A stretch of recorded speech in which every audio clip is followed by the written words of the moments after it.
during the day. Just practical information first. Most of you have been here before, but just in case of an emergency, the stairs are out there, and once you get down, you can go out through the reception, or you can take a right and go the other direction. There are also stairs at the very end here.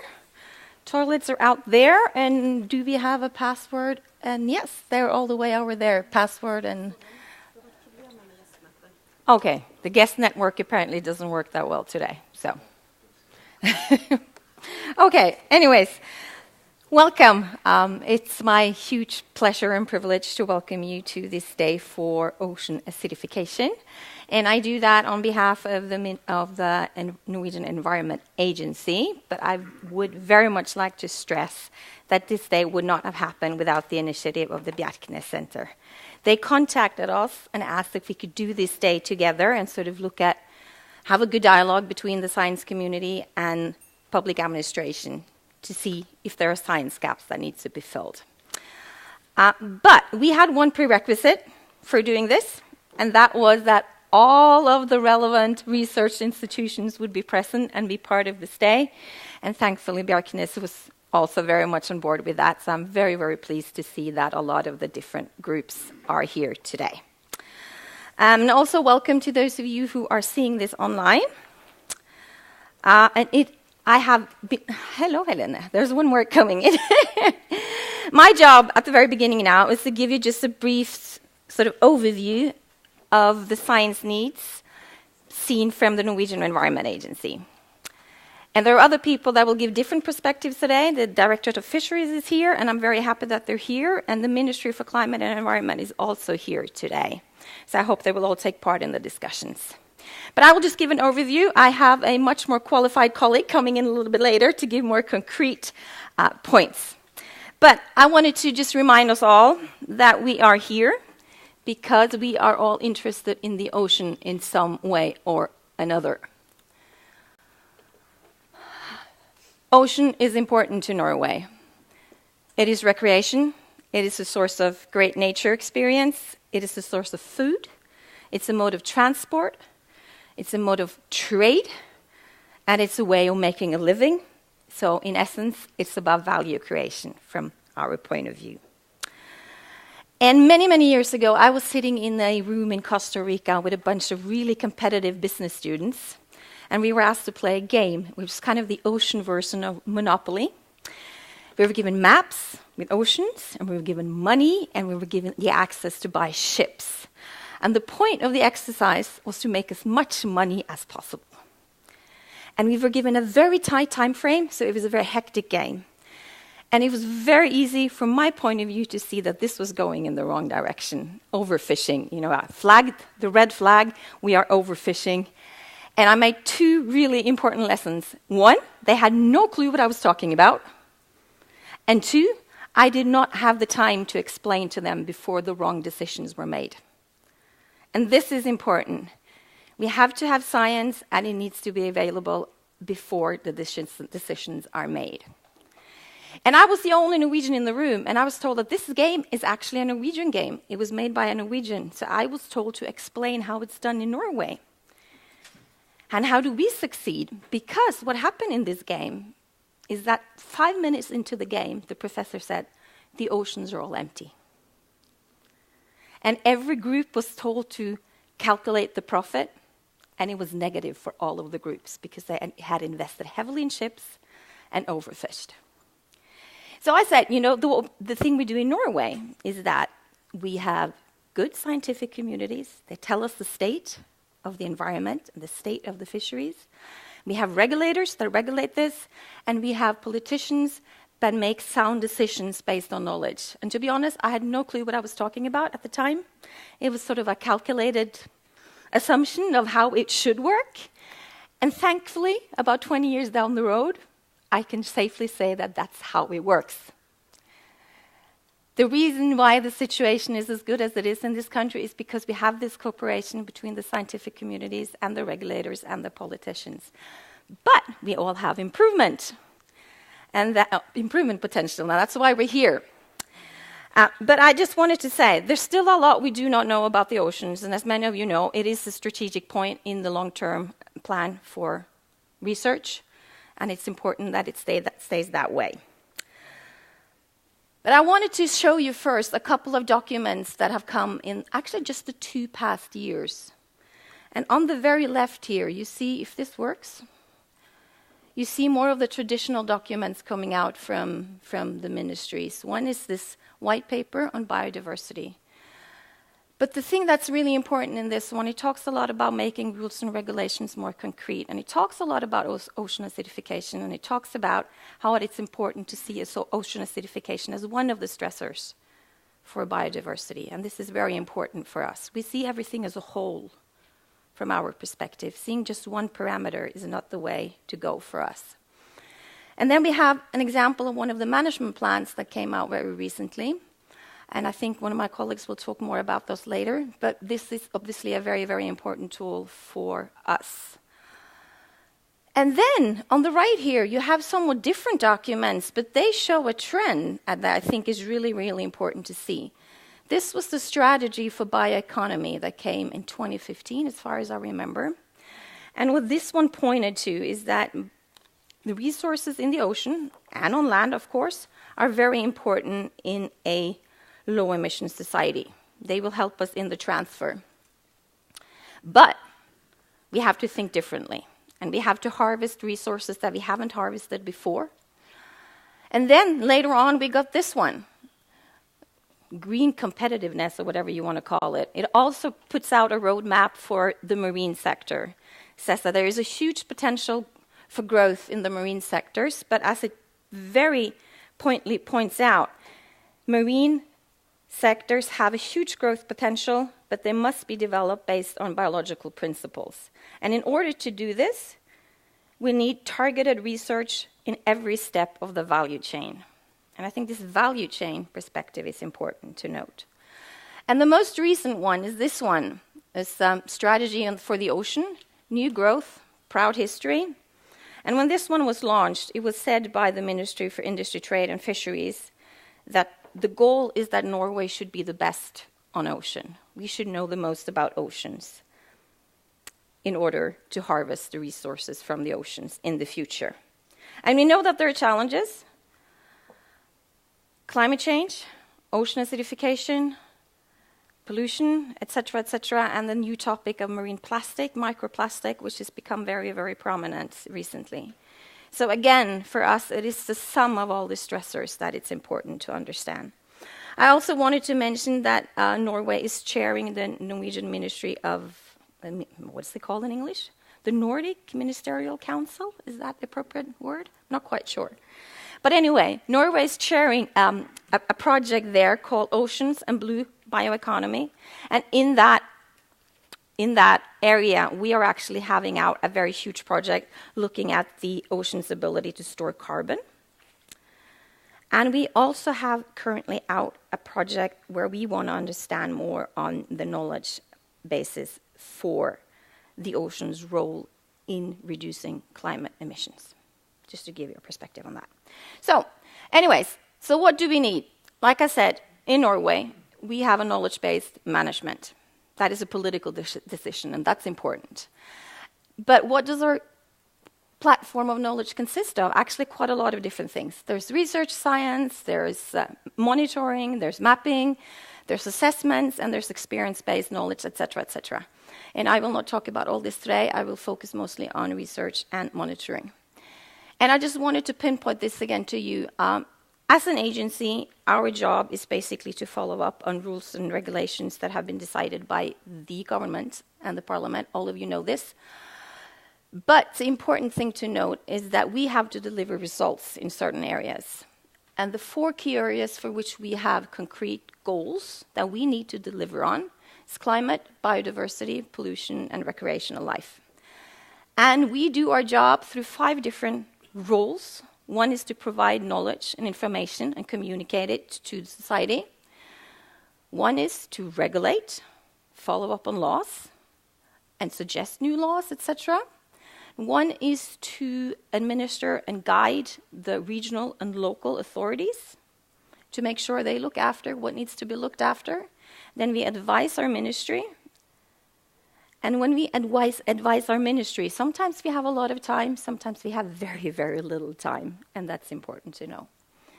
And we do a lot of international work, and all of this goes into us doing or serving our part in society. And some of the national goals that are relevant for today are some of the goals for biodiversity and climate. And all of this is in Norwegian because I wasn't told that I would speak English until after I had written it, so I apologize for that. But anyways, our ecosystems are supposed to achieve good ecological condition and deliver ecosystem services to society. This is a national goal. And the other one is that we need to safeguard threatened species and habitats. This is also a national goal. And that a representative selection of Norwegian nature should be conserved for future generations. These are the 3 biodiversity goals that we have on a national level. We have a variety of climate goals, but one is society should be prepared for climate changes and adapt to climate changes. We also have a lot of emission goals. We have targets for 2020, and we have targets for 2030, and we have a target of being climate neutral in 2030. And the very new thing, which is important also for you to note, is that as of January 1st, we have a Climate Act that has specific targets for 2030, minus 40% from 1990, and it has targets for 2050, 80 to 95% reduction from 1990. This is a new system, and important to note that the targets in this act shall be updated every 5 years. And when that happens, we need an updated knowledge platform. So keep that in mind. We are working on currently to see how we can change the way we work to adapt to this 5-year cycle, which also is linked to the 5-year cycle in the UNFCCC, the Climate Convention. So science has to help us in this transition. So what are our expectations for research? Obviously, high scientific quality. Nothing is relevant and useful for us unless it has high scientific quality, so it is the overarching principle. But what's important for us is that it is this, as we call it in Norwegian, forvaltningsrelevant, and that is a very, very difficult term. We find that the scientific communities have a hard time understanding it, and we find that we have a hard time communicating it. And the reason why is because what is relevant changes. It is not a static terminology. It's a dynamic situation. So, in order for all of us to understand it, in order for us to be able to communicate it, and for you to understand it, we need to have a stronger dialogue than we have today.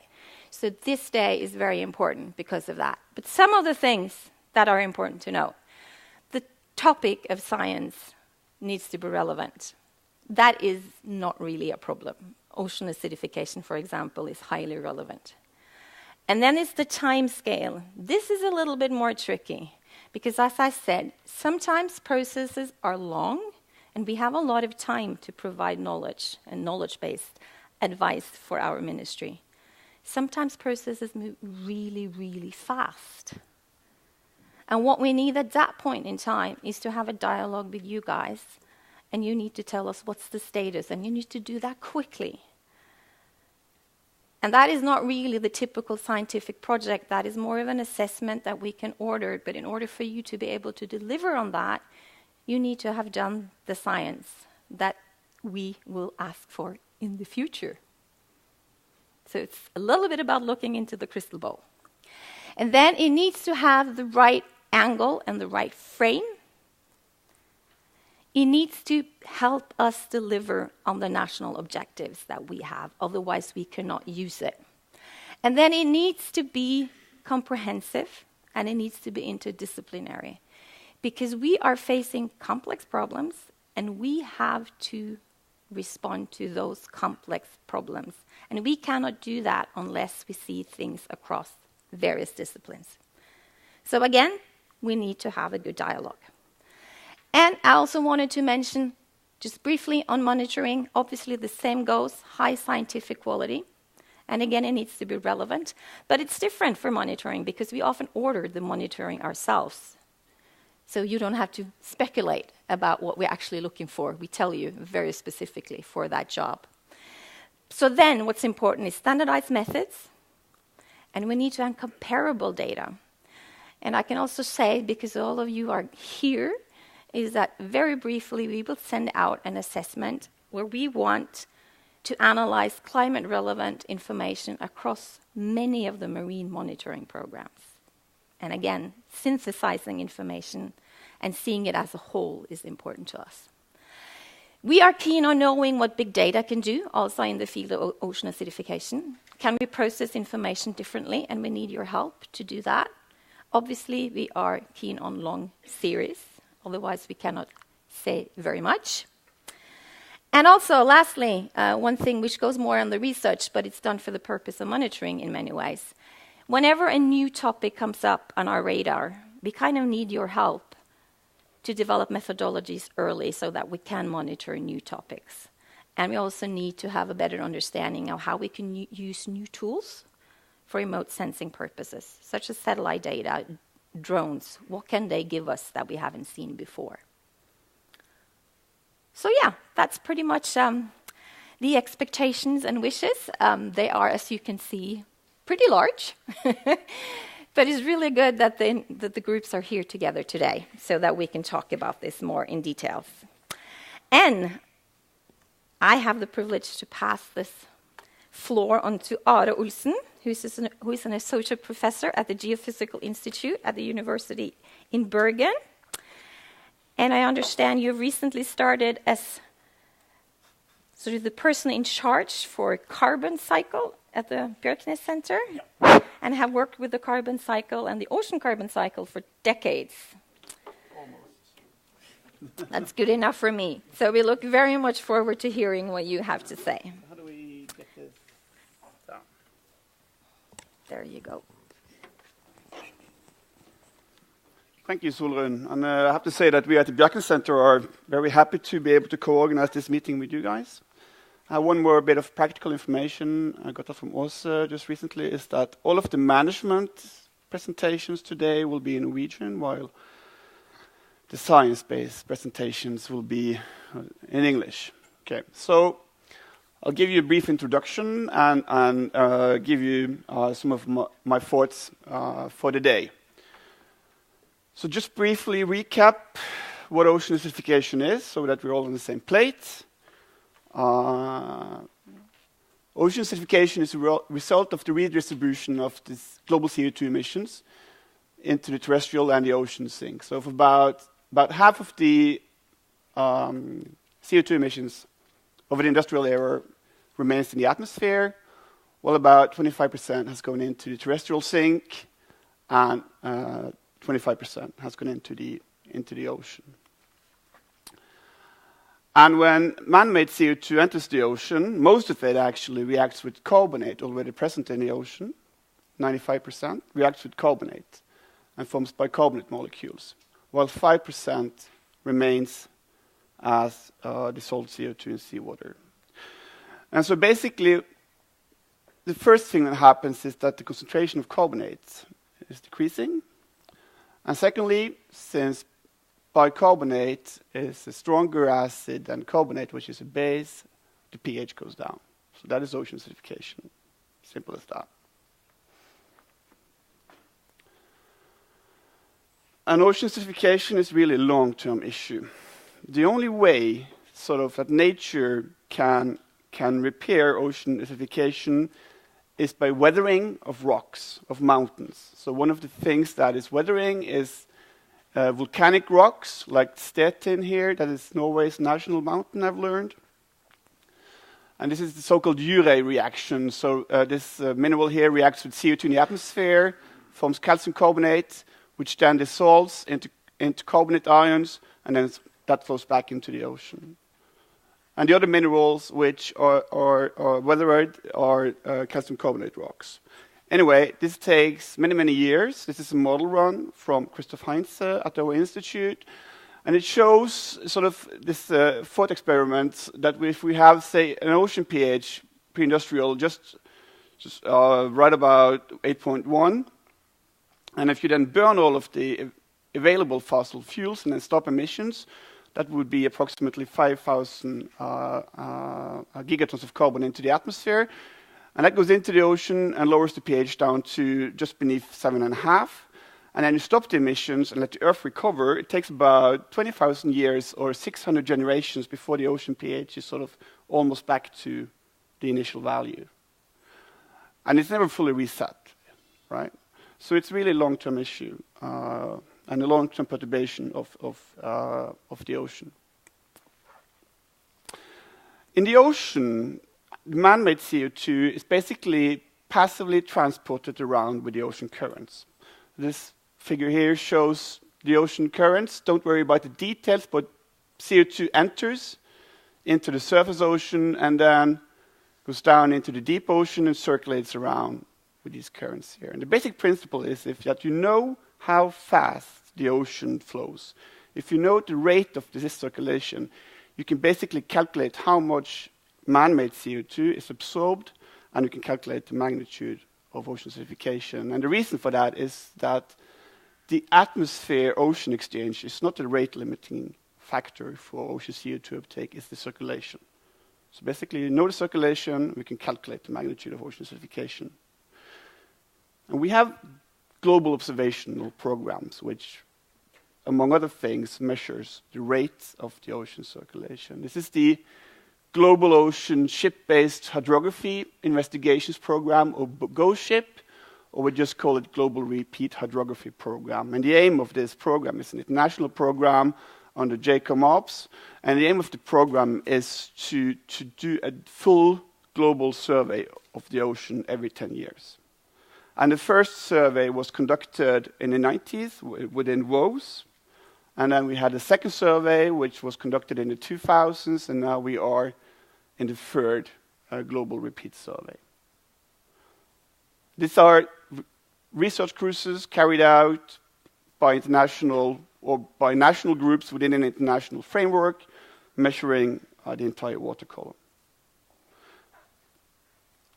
All of the data have now been collected into this database called Global Ocean Data Analysis Project, GLODAP version 2, because it's the second version of this data product. And we published this last year. It contains data from more than 700 cruises from all over the world, totaling about 1 million data points. We not only collected the data, but we also mapped them. So we have a paper which shows distributions of, for example, the concentration of man-made CO2 within the ocean. And this is a movie. So this shows the concentration of anthropogenic carbon in the surface layer. And if we can get this started, we'll just go deeper into the ocean and see how the concentrations look like. There. So you can see the concentrations are becoming smaller and smaller the further you go into the ocean, because it takes time to get the anthropogenic carbon into it. I can show it once more.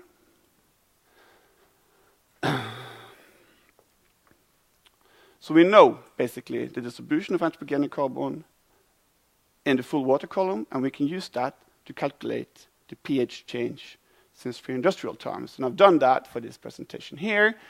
This shows two sort of the pH in the ocean in pre-industrial times and present times. Here's the surface layer, and here's the layer at 2,000 meters.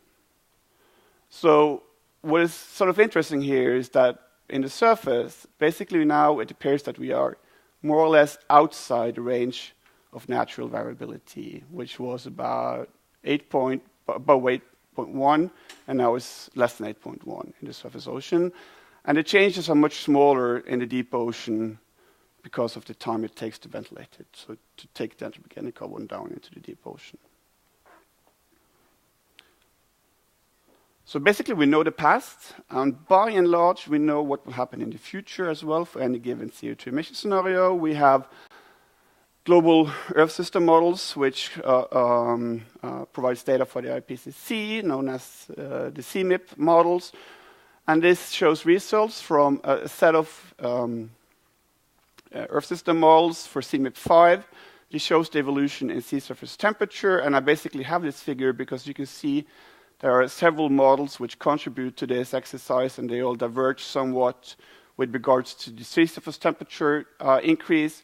But for ocean acidification, this shows the global mean pH change. They all agree. And the reason they all agree is because it's a simple process. If you know the ocean circulation, you get the pH change right. And these models basically, by and large, have the same future circulation in the ocean. So we know the past, we know basically the mean state of the future. We have a few challenges, though. Regionality in these estimates are quite poor. In particular, the coastal regions are badly resolved. Seasonality and shorter-term variations, weekly, daily, diurnal, is poorly resolved. There might be extreme events in ocean acidification, such as if you have an extreme upwelling event, or you might have sort of a huge input of organic carbon from Siberia. And these might have long-lasting impacts, just wiping out organisms. And we don't really capture them by these sort of long-term observations. So in principle, we need more frequent and detailed observations, and we also need better regional models to represent the regional details of future ocean acidification. One more thing is, even though there's been hundreds, if not thousands, of experiments done on the effects of ocean acidification on biology, the actual impacts, if you take evolution into account, if you take species competition into account, and if you take the additional stressors, such as sea surface temperature, into account, they are largely unknown. My take on this is that we won't know what will happen before it has happened. So we need some kind of monitoring of ocean life. We need to find good biological indicators of the impacts of ocean acidification.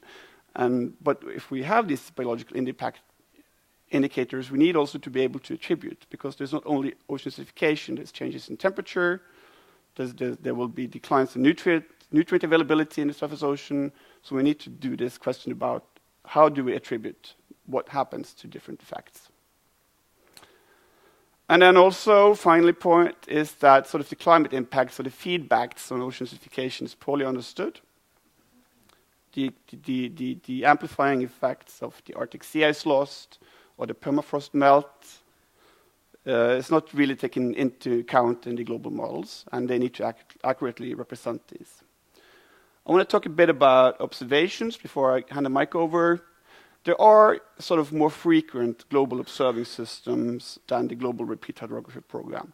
This is the network of volunteer observing ships which have instruments to measure sea surface CO2 partial pressure on them. Also a global network. We also assemble all of those data into a global database, which is called SOCAT, and we can use this data to calculate pH trends, which is what we did back in 2015. We have the trends here in these large-scale biomes over 2 decades, and we see that they are declining in most regions, apart actually from in the North Pacific, where there's substantial natural variability. So there are sort of high-frequency data available as well. What is coming up now, I think this is a big new thing, is the Argo Network. Argo has been running basically since the early 2000s, focusing on the temperature and salinity of the oceans. And right now, there's about almost 4,000 floats in the ocean measuring temperature and salinity profile. So they basically stay at the week at the parking depth, which is about 1,500 meters. And then every 10 days or so, they rise up to the surface and profile the ocean. And when at the surface, they transmit the data, and then they go back into the ocean again. But the thing is now that what's coming up is that there's biogeochemical Argo floats. And these have oxygen, nitrate, and not the least, successfully now, in particular the Americans, they have a pH sensor called Durafet. And about 80 or so of these floats have now been deployed down in the Southern Ocean. And I won't go into details, but they are completely transforming our sort of perception of the Southern Ocean carbon cycle.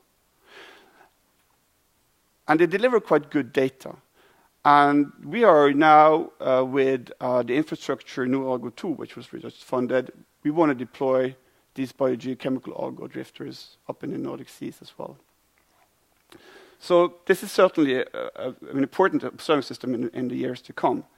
There are other alternatives like the wave glider, the sailboy. We have also gliders. Andro is now making a pH and a PCO2 uptotes. And this is Seabird's CFOX instrument with a pH sensor here. But the problem is that all of the sensors have issues with measurements and drift. I need to speed up then, Gunnar? Yeah. So the question I think we need to sort of ask ourselves today is how do we best monitor ocean acidification in our region? My take on this is that we need a combination of expensive backbone data, which we know are correct. But we can combine this with cheaper sensor observations. And this requires that we do extensive calibration of this cheap data after they have been collected, so we are sure that all of them are consistent. We need to integrate all of the observations, so we get a sort of can estimate the biogeochemical state of the Nordic seas. That is temperature, salinity, circulation, nutrients, and pH, oxygen, maybe more. We need to identify biological indicators. We need to be able to tell how this responds to different factors. Basically, all of this requires a national, systematic, multi-institutional approach. And I would like us to sort of take a few steps further towards that today. That's it. Thank you.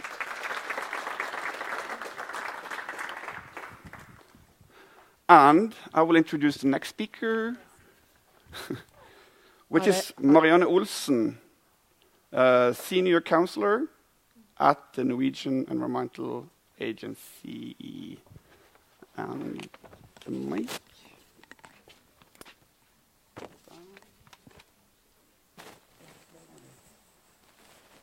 Marianne? Skal vi se. Jeg kan finne det. Ja.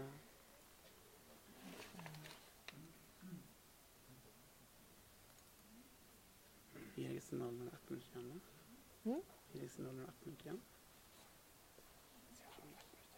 Ja, takk skal du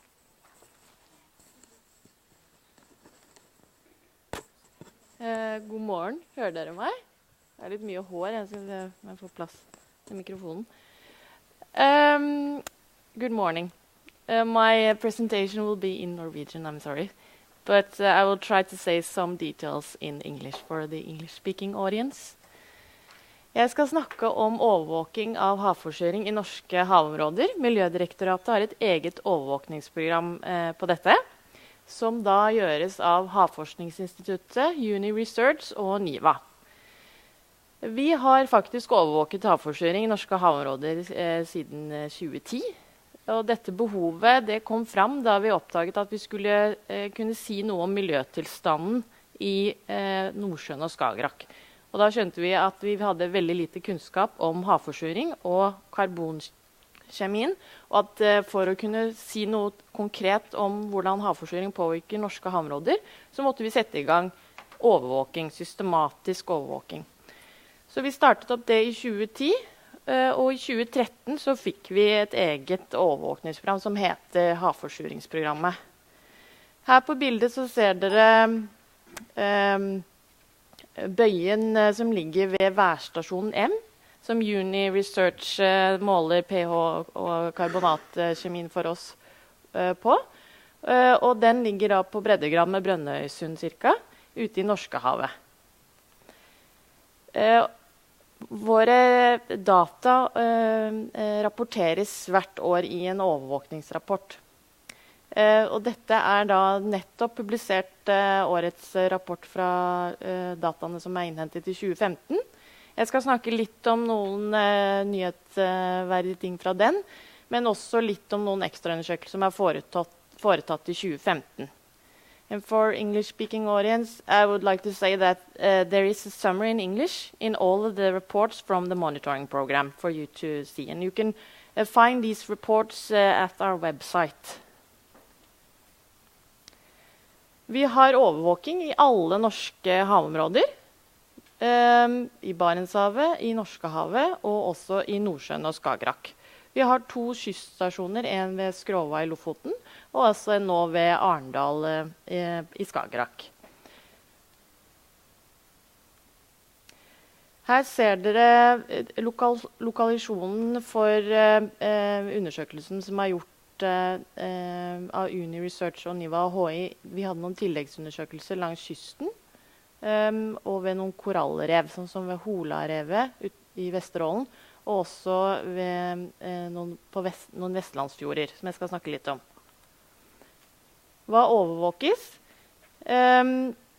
Vi overvåker da pH, uorganisk karbon, alkalinitet, oppløst CO2, næringssalter, temperatur og saltholdighet. Og da er det faste tokt som foretas med prøvetakingen. Og dette programmet koster oss ca. 3 millioner kroner i året. Årets rapport forteller oss faktisk at forsuringen i de dype vannmassene ved stasjon M i Norskehavet faktisk skjer fortere enn vi har antatt frem til nå. I det dype vannlaget ved stasjon M, den bøyen dere så på sliden innledningsvis, så har faktisk pH-enhetene avtatt med 0,0041 enheter. Og det er den grafen dere ser her til høyre. Aragonittmetningen har også avtatt med 0,0095 per år. Og dette forteller at forsuringstrendene faktisk er raskere enn tidligere beregninger, som Skjellvan med flere har vist oss i 2014. Vi ser også at i deler av Norskehavet så ligger metningshorisonten nå på 1700 meters dyp, og det er grunnere enn det som er målt i 2013 til 2015. Så den går altså oppover i vannsølen. Og for første gang nå så kan vi også rapportere at vi ser en forsuringstrend i Skagerrak. Og det betyr ikke at det ikke har vært noen forsuring i det havområdet før, men at dette er et grunt havområde hvor det er vanskelig å skille menneskelig havforsuring og naturlig variasjon i karbonkjemien her. Her ser vi en graf som viser at pH i Norskehavet er faktisk på vei ned. Dette er en graf som har blitt laget av Skjelvan fra Research og Regi fra Havforskningsinstituttet, og i kommunikasjon med Inngun selv. Og det de har gjort er å sammenligne forskningsdata fra begynnelsen av 80- og 90-tallet med dagens overvåkningsdata. Og når man sammenligner det, så ser man faktisk at pH er redusert med 0,11 pH-enheter over de siste 30 årene i overflatelaget i Norskehavet. Og det tilsvarer faktisk en forsuring på 30%. Jeg skulle snakke litt om de ekstraundersøkelsene som vi gjorde, hvor jeg viste de kryssene på kartet. Vi hadde noen midler til overs, og da så vi fort at vi trengte noen flere undersøkelser langs kysten og inne i indre fjordsystemer. Det er få studier i Norge som har data fra slike områder, og derfor så vi at det var behov for å ta noen målinger her. Det vi ser er at det er veldig stor variasjon i karbonatkjemien. Det betyr at det er vanskelig å trekke slutninger på hva som er naturlig variasjon og hva som er menneskeskapt forsuring. På for eksempel 200 meter dyp ved veggrevet Huglhammaren, som ligger her, så man faktisk over et døgn at det var større variasjon i karbonatkjemien enn variasjoner fra ett år til det neste. Så det er klart at her må man ha ganske mange undersøkelser for å kunne skille hva som er menneskeskapt forsuring og hva som er naturlig variasjon. Også ved Holarevet i Vesterålen så man at det var stor variasjon i karbonatkjemien. Det er ikke funnet direkte økologiske effekter som følge av havforsuring i norske havområder, men det er heller ikke foretatt systematisk overvåking av mulige biologiske effekter. Og det kommer av at vi ikke har enda klart å identifisere hvilke arter vi bør overvåke for å avdekke effektene, men også det at vi lurer litt på hvilke metoder vi skal bruke for å kunne si noe om biologiske effekter. Men vi er veldig opptatt av det, og det er mye forskningsprogram, blant annet på vingesnegl, som er en art som vi regner som vil være sårbar for havforsuring. Vi bruker dataene aktivt. Det går jo da selvfølgelig inn i forskning, men også utviklingen av modeller for havforsuring og metoder for hvordan havforsuring skal måles. Vi har et forvaltningsplanarbeid i Norge. Vi driver økosystembasert havforvaltning, og alle data, all kunnskap om havforsuring innarbeides der for å si noe om hva som skjer i havområdene våre. Vi bruker havforskningsdataene til å fortelle noe om hvordan klima og klimakunnskapen i Norge nasjonalt. Og alle disse dataene bruker vi også inn i for eksempel arbeidet med FNs klimarapporter. Der skal de for eksempel nå ha en spesialrapport for hav og kryosfære, hvor også havforsuring vil være en del av rapporten. Og vi har en del internasjonale leveranser hvor disse dataene mates inn. OSPAR, AMAP og den biologiske konvensjonen. Vi vekker faktisk internasjonal interesse fordi vi er det eneste landet som faktisk har statlig overvåking av havforsuring i arktiske havområder. Og man kan lese mer om havforsuring både på Miljødirektoratet, men også på Miljøstatus, hvor vi formidler havforsuring på en enklere måte til folk flest. Takk for meg.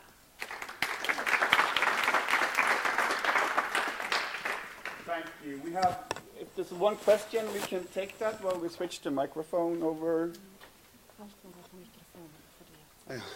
If we have time for one question, if anybody has a burning one while we switch the microphone? No? Okay. Well, Solrun.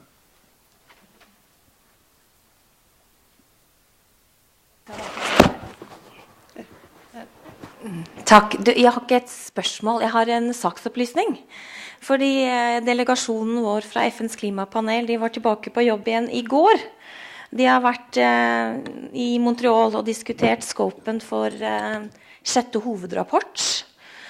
Og der var det en god del diskusjon om arbeidsgruppe 2, men det er altså kommet inn et eget kapittel hvor havforsuring blir sett i sammenheng med andre stressfaktorer. Det var noe vi var veldig opptatt av fra vår side. Og da vil vi ganske snart følge opp med nominasjonsoppfordringer da, til norske miljøer. Så herved er det sagt. Kan dere forvente dere et brev? Veldig viktig og flott om dere stiller opp. Okay. Then it's my pleasure to introduce Skjelvan from the Bjerknessenteret, who will, on behalf of Melissa Chierici, present results from the Ocean Acidification Monitoring Program. Hello. Yeah. So today I have two hats, actually. First, I will give you some results from the Ocean Acidification Monitoring Program. And then I will say something about the extra acidification research performed by Uni-Research and University of Bergen. And the people you see here is the authors of the 2016 Ocean Acidification Monitoring Report. And over the years, more people have been involved. So Melissa is the leader of the project, and I'm Inngun. Marianne showed you a similar map like this. This is from the 2016 monitoring. And the colors indicate which institutions have performed the different, or are responsible for the different lines and stations. And what have we found? Well, first, I should say that what we talk about, I will talk a lot about today is pH, and that is the acidification of the ocean. And I will also talk about saturation concentration of argonite. That is this omega argonite, and that tells the concentration of argonite, that is a form of calcite, in the ocean. And if that number becomes below 0, below 1, then the organisms have a hard time growing and living. And if it's above 1, then the water is supersaturated with argonite. So I will talk a lot about both pH and omega argonite, so just keep that in mind. What have we found? Well, these two ocean acidification parameters have decreased all over our area. This is from NIVA's transect between Longyearbyen and Tromsø, and we show that the omega argonite decrease in the surface over these years, and the temperature also during the same period increase. At Station M in the Norwegian Sea, I show here a a picture of how the pH varies over the whole water column. And the picture to the right is how omega aragonite decrease over a 15 years period at 2,000 meters depth. So here we see decreasing pH and omega aragonite over the years. And IMR they are performing this transect between Torungen and Hirtshals. And these two figures show how the pH and omega aragonite decrease over the years at 600 meters depth. At the same time, the temperature and salinity increase a bit, which is part of the drivers for this trend. Marianne also talked about some additional investigations. And first I will show is a trend analysis from 2014, where we used data from a lot of different sources over the period between 1981 and 2013.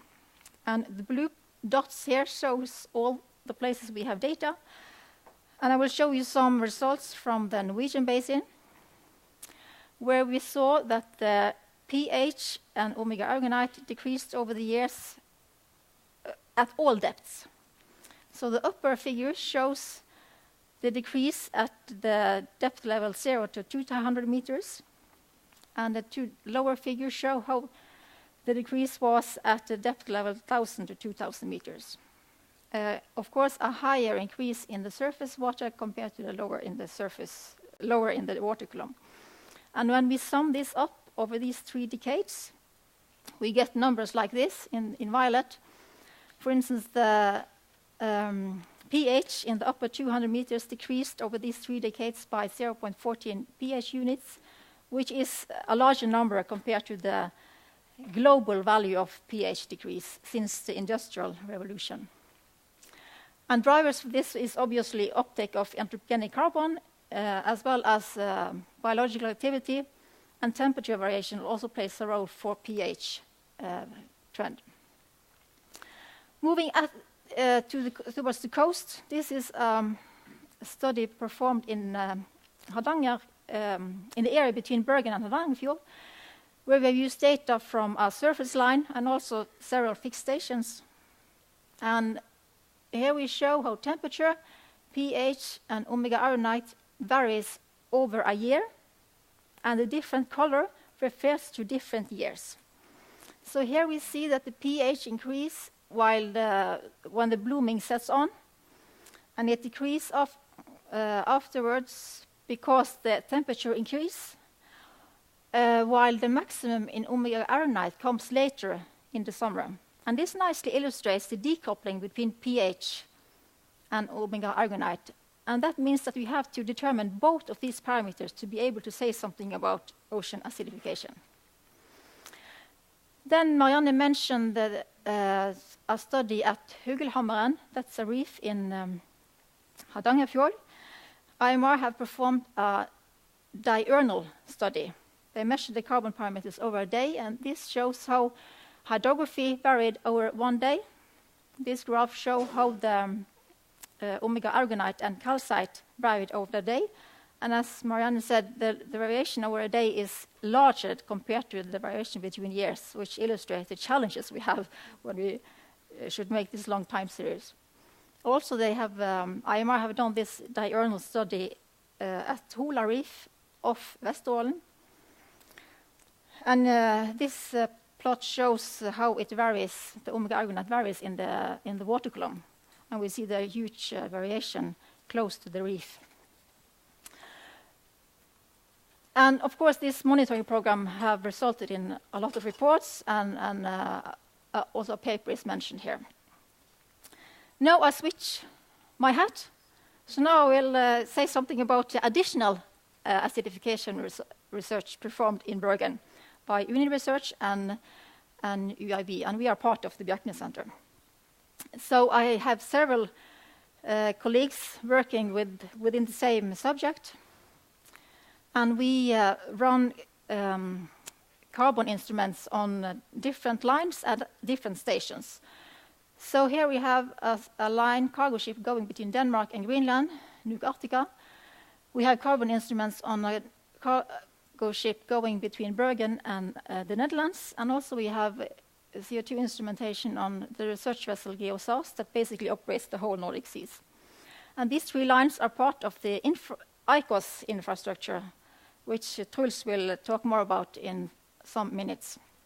We also measure carbon at this fixed station in the Norwegian Sea and at coastal stations. So now I just give you some taste of results. This shows how pH and omega argonite varies over the years and along this longitude, along the transect of Nuka Arctica, with cold water to the west and warmer water in the middle, and you see the seasonal differences between the years. The first slide I showed was performed by my colleague Meike Becker. A second study is performed by Friederike Frøk. She had divided the North Atlantic into different boxes. And in each of these boxes, she have estimated the pH trend and the trend in omega argonite. And then you get the picture like this, but to make it easier for you to read, we see that the pH varies, the pH decrease all along the different boxes, but to a slightly higher degree to the east compared to the west. So there's a pH decrease all over. Same for omega argonite. It decreases all over the North Atlantic to a higher degree towards east compared to the west, except for the easternmost box. Then we move further east to in the transect of Nuka Arctica. Then we come into the North Sea.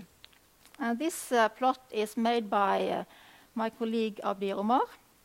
Here we see how the hydrography, pH, omega argonite, and PCO2 varies over the years and between seasons. And the red numbers are temperature normalized values. And here is also trends in these data, but the trends seen in the North Sea is less compared to what we see further west in the North Atlantic. This is data from Transcarrier operating the North Sea between Bergen and the Netherlands. And this is temperature, this is pH, and this is omega argonite. And there is, of course, this is over the years and over these latitudes.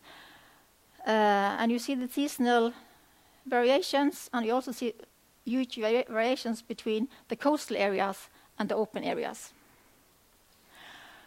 Then let's move into the coast or the fjords. This show the same parameters as last slide, varying between years and between seasons. Temperature, pH, and omega argonite.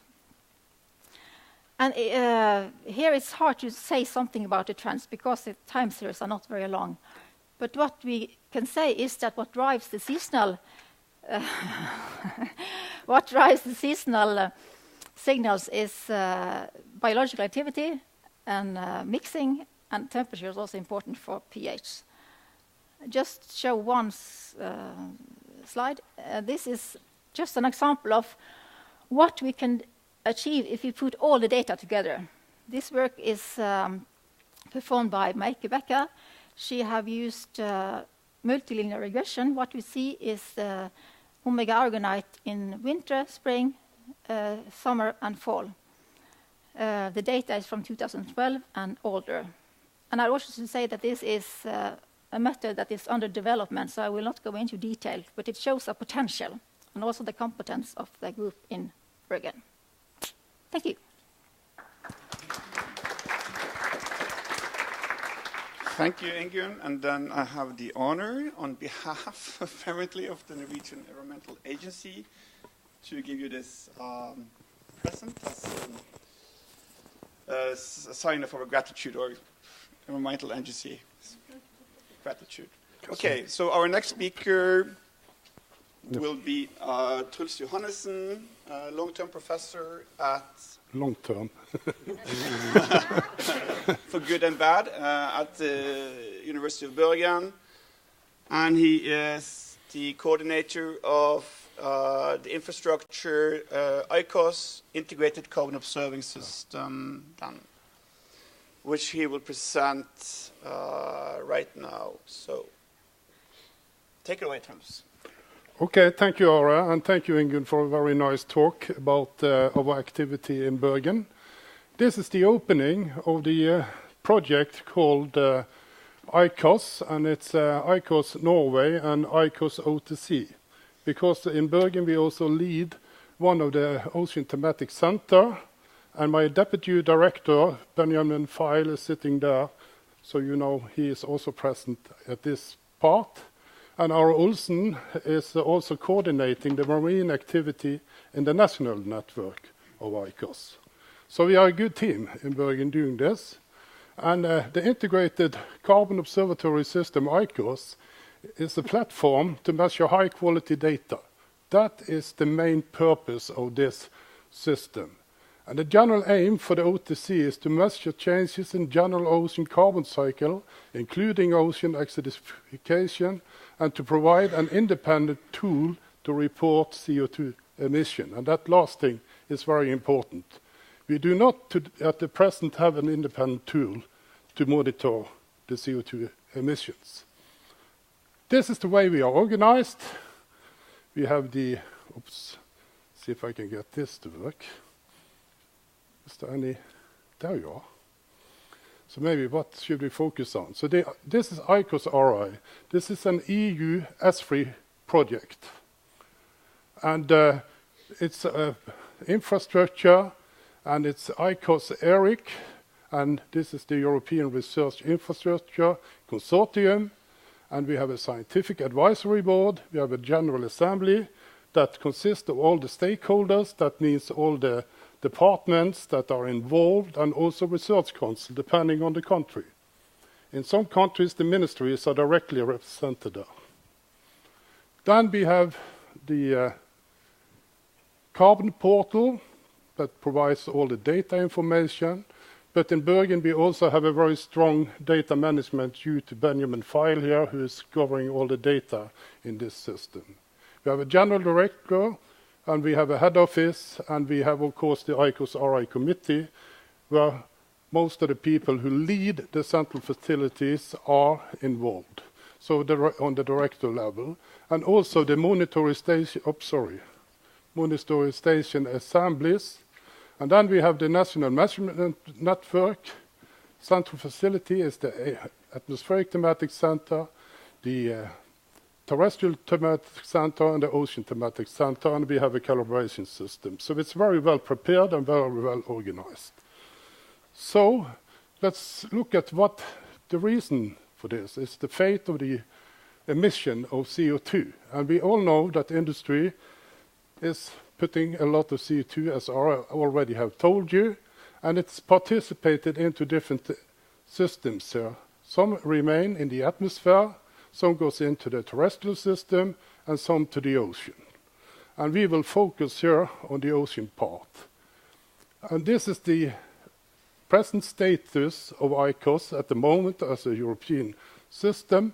We have about 126 measurement stations.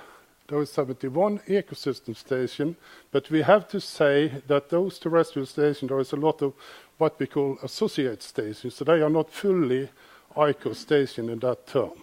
So it's about 40, I would guess, that are really what we will call an ICOS station.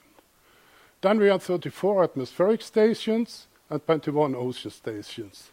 And the ocean stations consist here of the repeat sections, and we have also VOS lines, and we also have individual ocean stations.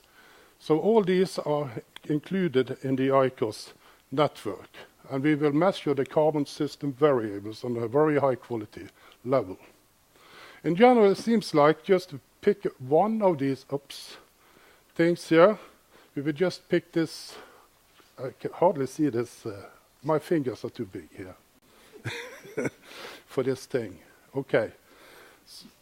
Why does it? Here we are. Okay. So we just talked about how this is parted. This we can see during time now. And here the ocean looks very calm and boring when it comes to this. So there is no variability here as far as we can see. But let's look at the reality.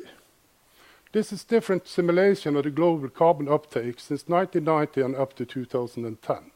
And we can see there is a lot of different uptake rates and styles when you go through all the different styles of models. This includes a lot of different methods. And we can see the real world is down here. On this, this is the way that it's emitted to the atmosphere. This is the way that the ocean behaves. So there is a lot of other things going on here that we need to understand, actually, in order to take out the anthropogenic part of that system. We can also then look at the Southern Ocean, where the picture is even more. This is based on the network, the measurements. This is the atmospheric inversions. These are the mixed layer data. And you can see there is a lot of variability in these systems as well. So the ocean is not boring. It's very exciting. And we need to understand these things. And then, to just have this as a kind of challenge for ICOS, if you look at the variability here, we can see that the residual values are really high. We need to pin those down, as I see. And the aim for ICOS is to reduce these uncertainties based on the measuring network and independent tools to report the CO2 emission. I just want to briefly say that this is what is told here, is that we need more data, a more comprehensive measurement system in order to resolve that problem and also to get a much better use. I cannot go through all this because Ara already told me that the time is due, and this is the network we have in Bergen. This is the people that work with the systems here, and then we will, of course, acknowledge our funders. And then I stop there. 8 minutes and global carbon cycle. It's a real challenge. And maybe we should really note this body here. Oops. That is quite important for us as well. Yeah. Thank you, Truls. Yep. And then, again, it's my pleasure to to hand you this First he can get present. Oh, yeah. Thank you for your efforts here. We'll move over to the next speaker, which is Kai Sørensen. He is from Norwegian Institute of Water Research, NIVA, and we'll get his.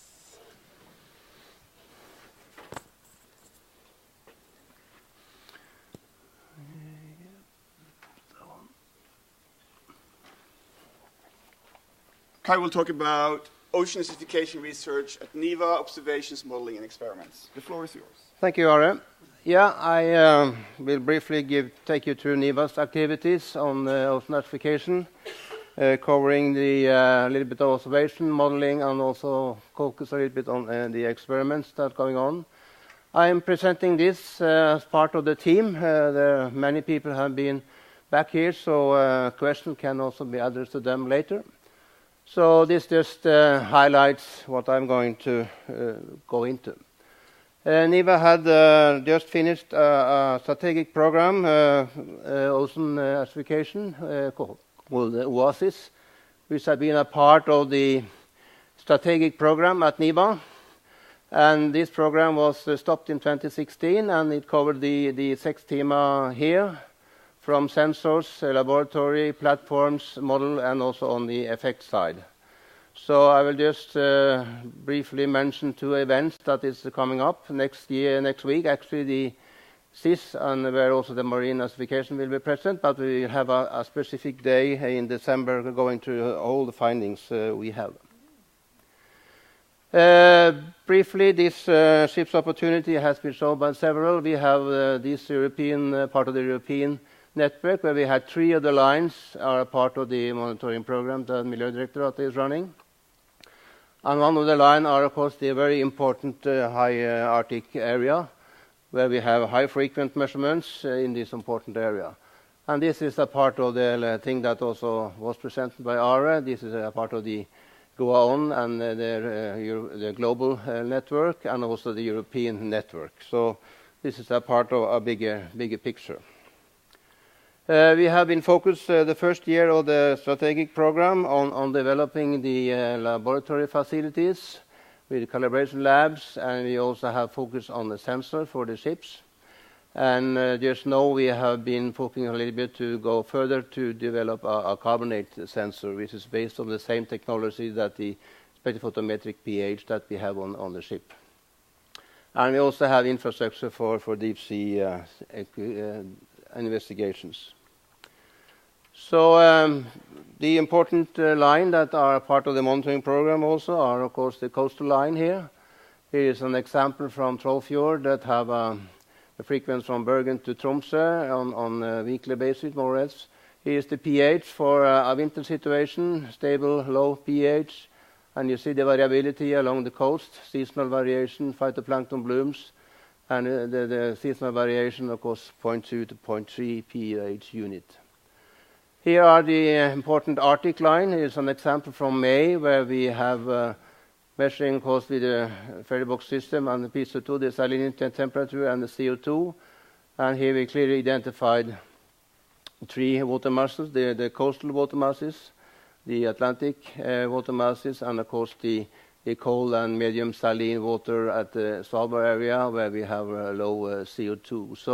So this is an important line, and this is very frequent, 33 times per year. So we can have a high frequent measurements in this important area. Very briefly, a little bit of modeling that we have developed. We are using a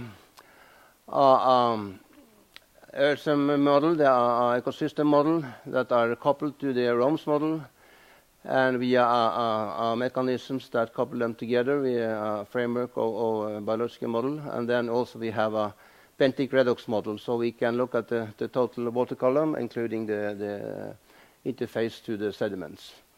So this is just an example of a run from the model for the Arctic Ocean. And of course you see the general pattern, okay, but of course we are now validating and fine-tuning the model with real data that we will get also from Russian colleagues. So this is what's going on the modeling side, which is important to look at the present and also the future OA scenarios. Then I will go into a few of the experiments that we have been run as part of this strategic program. We have been looking at microscale experiments from a few milliliter up to days experiments. We have experiments or macro scale that are looking into bigger volumes and also on larger timeline. And also we have the opportunity to do some mesoscale mesocosm for both for plankton, macroalgae, and also urchins. This is a picture from the experimental station at Solrun, a picture from the Olsen experiments, and also this experiment that we participated in outside Bergen. So the experiment I will show you here are, first of course, the one on the microbial biochemistry. There is an example where we are looking at the change in ammonia oxidation with due to the ozonification. Looking at will be an increase in ammonia and a decrease in nitrate. Of course, this is important for the food web structure that probably will change. What's happening in the dark winter, we don't know yet, but this is some experiments that Behrman and King can be addressed more questions to. Another experiment that was done at the New Olsen that are looking at the DOC addition. And of course we get an increase in growth of the heterotrophic bacteria. Also an increase in the respiration relative to the photosynthesis, and of course an acidification effect while adding the DOC. So of course input of DOC from the rivers could of course change the food web as well as decrease the pH. Next experiment are connected to the Cnp ratio on phytoplankton. One experiment to look at the Cn ratio difference with different scenarios of CO2 and also the Cp. This was on natural plankton. Here is an experiment with a subarctic and a temperate diatom, seeing the same scenario, that we have a change in the carbon-phosphor ratio for both of them. And of course, this is that the species can have a change in the Cnp ratios due to the increase of carbon overconsumption. And of course, this can also shift to the species to more higher Cnp ratio organisms. And of course, this is obvious. This can of course cause a problem for the grazers that need to spend more time to energy to metabolize the excess of carbon on behalf of to get nitrogen and phosphorus. So this is a finding that is something to take into account. Then we have developed a system for doing some multi-stressor studies on a small scale, of course, but we can add on different stressors to a miniaturized climate chamber. And this experiment was done on Skeletonema, the diatom, and looking at different CO2 scenarios. And of course, there was significant difference in the growth rate here. And then we combine also the OA with the ultraviolet exposure. And of course, there also some effect. And then also the ozonification with copper, which is not changing any effect, but was of course important to look at the different multistressors. So the ozonification did not have a large effect on the growth rate, but a smaller increase in growth to moderate CO2 treatment. Adding UV and copper, of course, definitely affected the growth rate, but they did not enhance the CO2 effect. So this can be a system to study a little bit more on the multistressor. And the conclusion here, of course, the species seem to adapt to increase CO2 within the range that we talk about for the next 100 years. So Tollefsen and Macken can be addressed to this experimental offset. So the last experiments are dealing with the kelp. We have manipulated the kelp at our research station in Oslofjord here, and with the two scenarios at pH 7.6 and 7.8 relative to a control. This has been running for 4 months now, and we are studying up to 15 variables.